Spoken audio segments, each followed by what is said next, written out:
আসসালামু আলাইকুম। কেমন আছেন সবাই? আজ আমি আপনাদের তৈরি করে দেখাবো তালের পিঠা।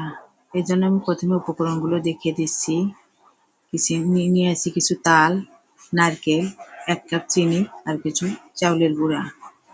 আমি এখানে শুকনো চাউলের গুঁড়া নিয়েছি। এগুলো দিয়ে আপনাদের পিঠা তৈরি করে দেখাবো। প্রথমে চুলায় বসিয়ে দিয়েছি একটি কড়াই। কড়াইয়ের মধ্যে আমি দিয়ে দেব চাউলের গুঁড়া। এই চাউলের গুঁড়াটা আমি ভেজে নেব।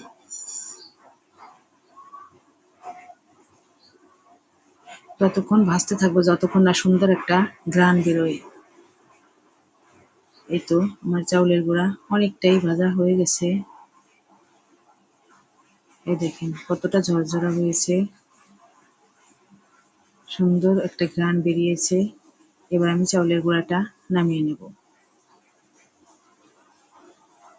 এবার এই কড়াইয়ের মধ্যে দিয়ে দেব আমি নারকেল। নারকেলটা আমি ভেজে নেব।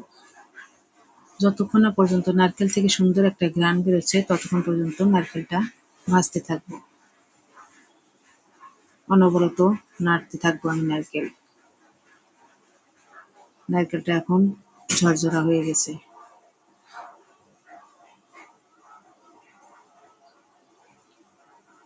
প্লিজ আমার ভিডিওটা যদি আপনাদের ভালো লাগে অবশ্যই লাইক, কমেন্ট, শেয়ার করবেন আর আমার চ্যানেলটি অবশ্যই সাবস্ক্রাইব করবেন। আমার নারকেল ভাজা হয়ে গেছে, এবার নারকেল নামিয়ে নিলাম।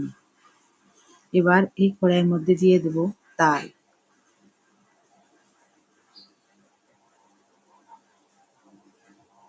তাল ঢেলে দিলাম।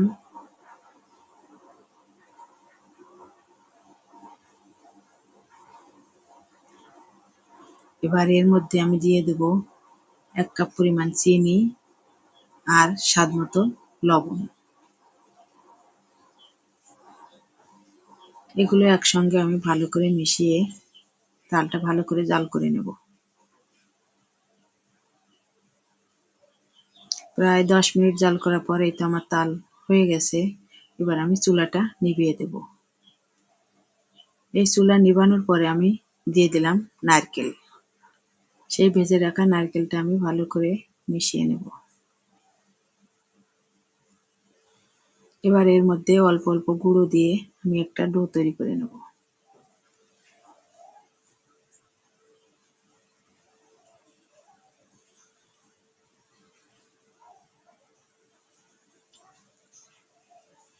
আপনারা এইভাবে একবার ট্রাই করে দেখতে পারেন, এই পিঠা অনেক মজাদার হয়।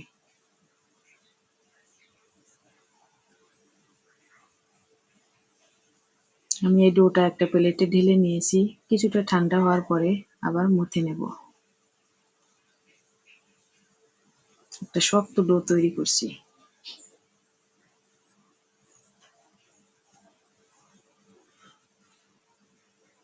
এবার এর মধ্যে দিয়ে দেব কিছুটা গরম মশলার গুঁড়া। এগুলো দিয়ে আমি ভালো করে মিশিয়ে একটা সুন্দর একটা ডো তৈরি করে নেব।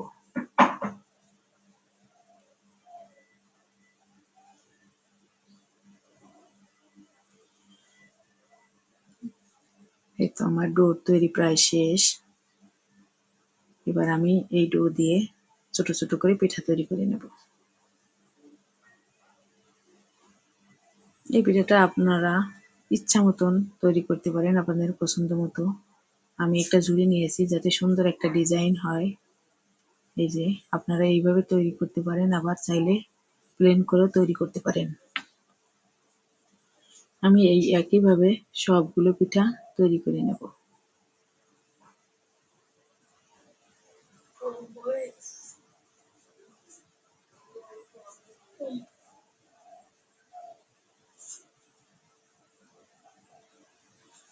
এই তো আমার পিঠা তৈরি শেষ। এবার সিদ্ধ করে নেব পিঠা।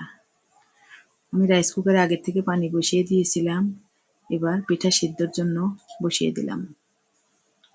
১০ মিনিট অপেক্ষা করব, ফিরে আসবো ১০ মিনিট পর।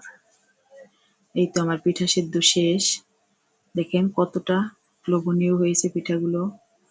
দেখতে যেমন, খেতেও তেমন মজাদার। এই তো আমি একটা ভেঙে দেখালাম।